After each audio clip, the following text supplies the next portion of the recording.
Please don't forget to subscribe to our channel for more English story. The unbreakable discipline of becoming. There's a kind of discipline that feels like a cage. You know the one, the kind that whispers in your ear at 5 a.m. Telling you to get up because you're not enough yet. The kind that measures your worth in productivity, in hustle, in how many boxes you can check before the sun goes down. I used to live by that discipline. I wore it like a badge of honor, thinking it was the only way to prove I was strong, capable, worthy. But it wasn't discipline. It was punishment. Let me tell you how I learned the difference. The hustle that broke me. It started in my early 20s. I was fresh out of college, wide-eyed and desperate to prove myself. I had this idea that success was a straight line, a ladder I could climb if I just worked hard enough. So I did. I worked 12-hour days. Said yes to every opportunity. And filled every spare moment with something productive. I was running on caffeine and cortisol. Chasing a version of myself I thought I was supposed to be. But here's the thing about toxic motivation. It doesn't care about you. It doesn't care if you're tired, if you're hurting, if you're losing yourself in the process. It just demands more. And for a while, I gave it more. I gave it everything. Until I couldn't. I remember the day it all came crashing down.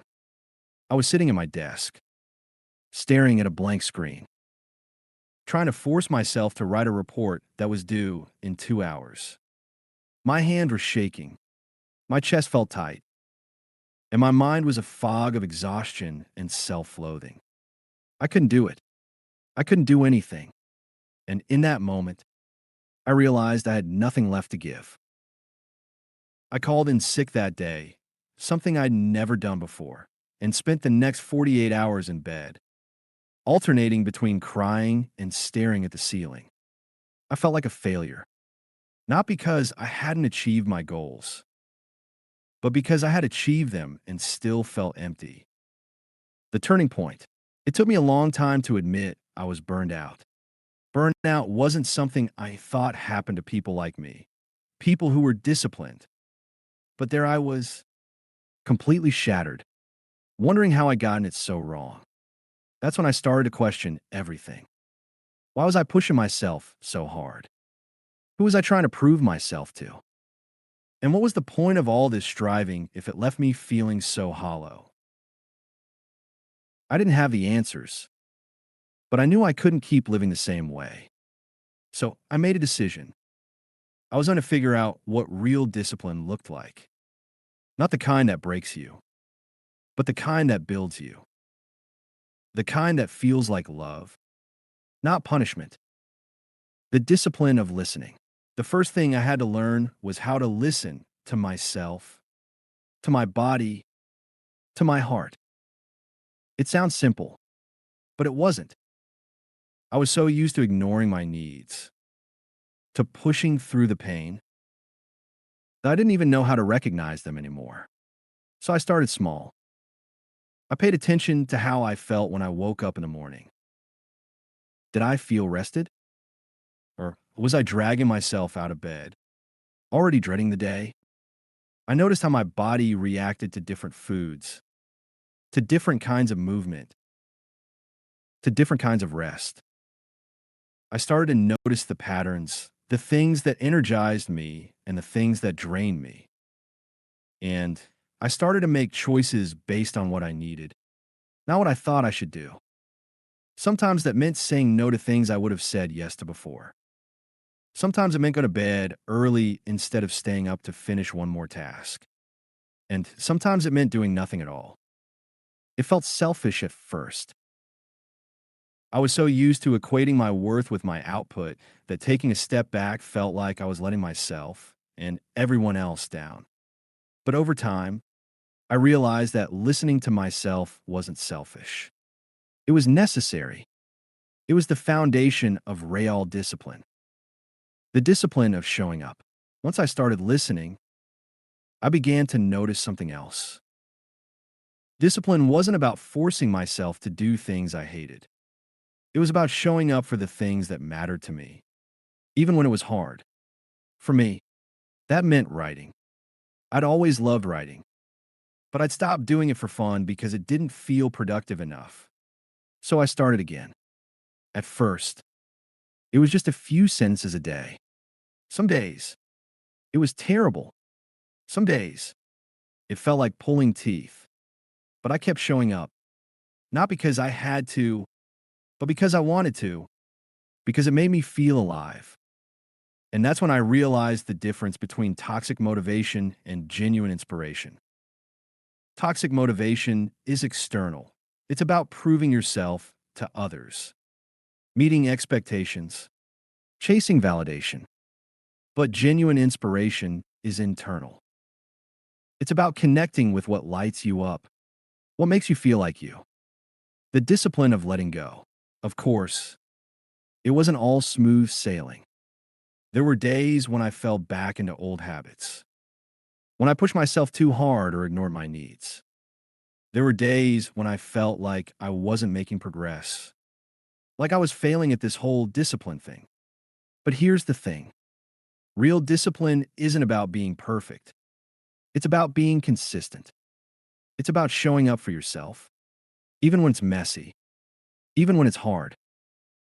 And part of that is learning to let go of perfectionism, of comparison, of the idea that you have to do everything all at once. It's about trusting the process, even when you can't see the results. The discipline of becoming. Now, when I think about discipline, I don't think about rules or routines or rigid schedules. I think about growth. I think about the small, daily choices that add up to a life that feels meaningful, that feels like yours. It's not always easy. There's still days when I feel overwhelmed, when I doubt myself, when I want to give up. But I've learned that discipline isn't about never falling down. It's about getting back up again and again because you believe in what you're building.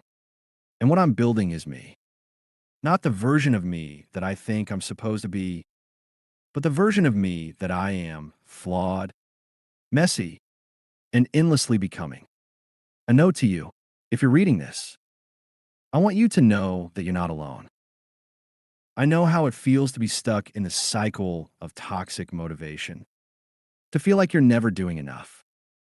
But I also know that there's another way, a way that feels like freedom, like love, like coming home to yourself. Start small. Listen to yourself. Show up for the things that matter to you. And let go of the idea that you have to be perfect. You don't.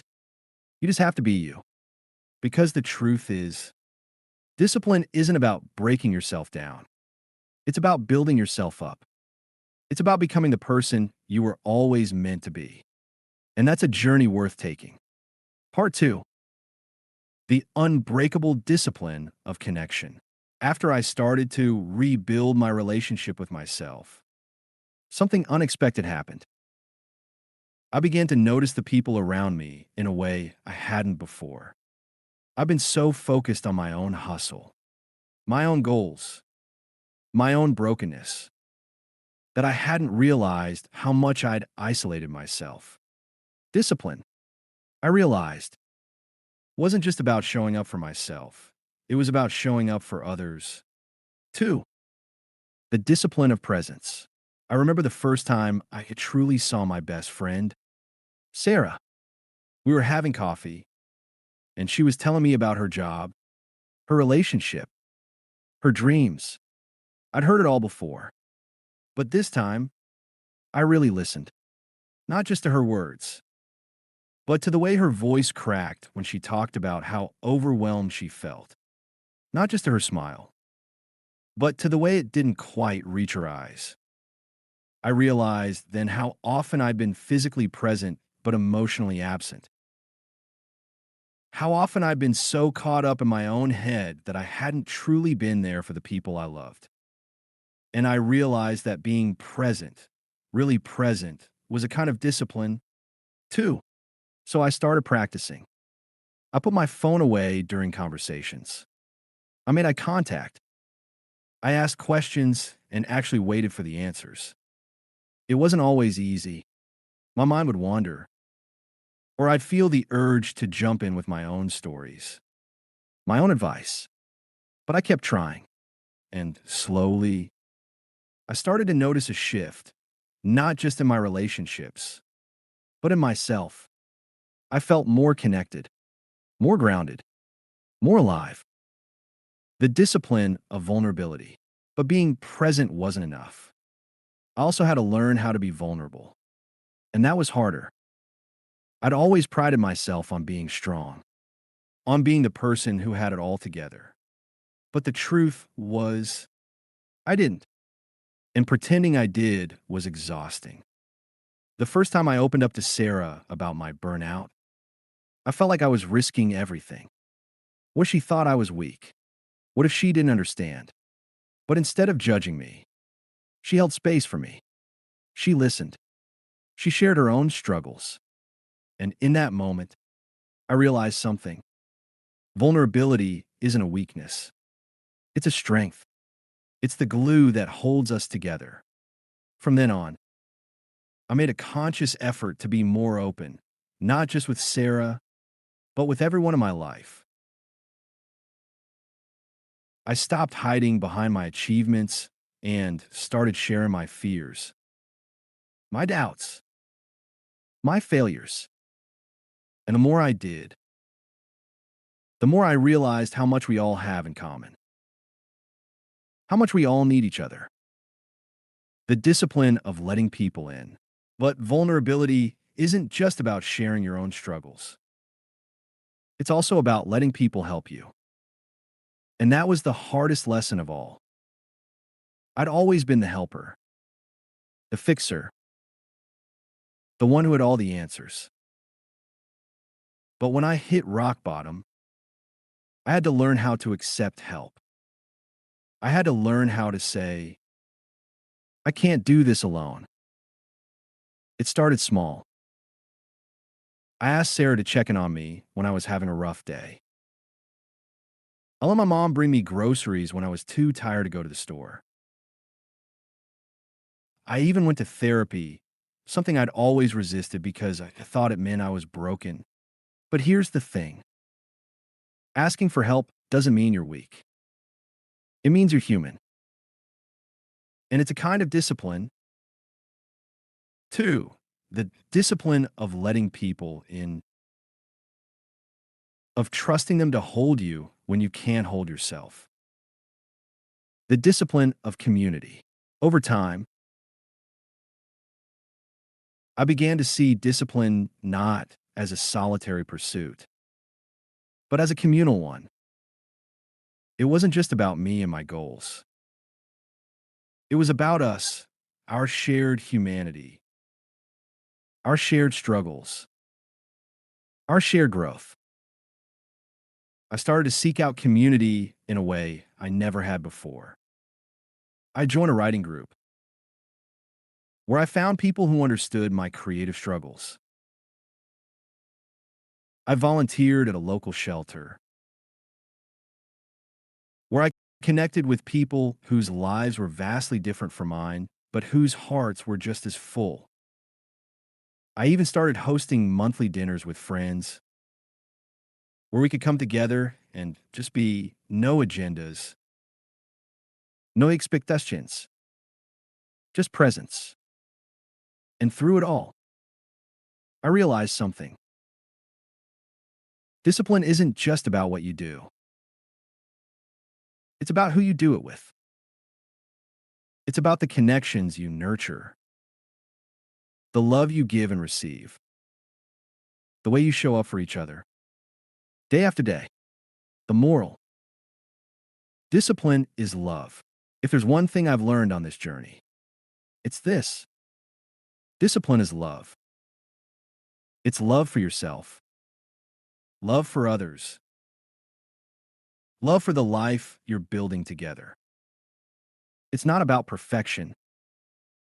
It's not about hustle. It's not about proving yourself to anyone. It's about showing up for yourself, for the people you love,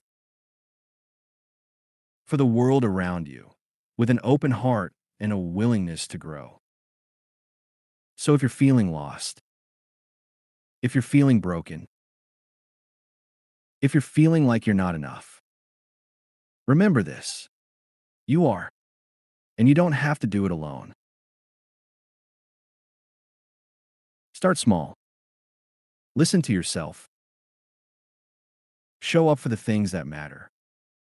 Let people in and trust the process. Because discipline isn't a cage. It's a bridge to yourself, to others, to the life you were always meant to live. And that's a journey worth taking together. I'm so glad you spent this time with me. If you liked the story, please give it a thumbs up and subscribe for more. Take care, and see you next time.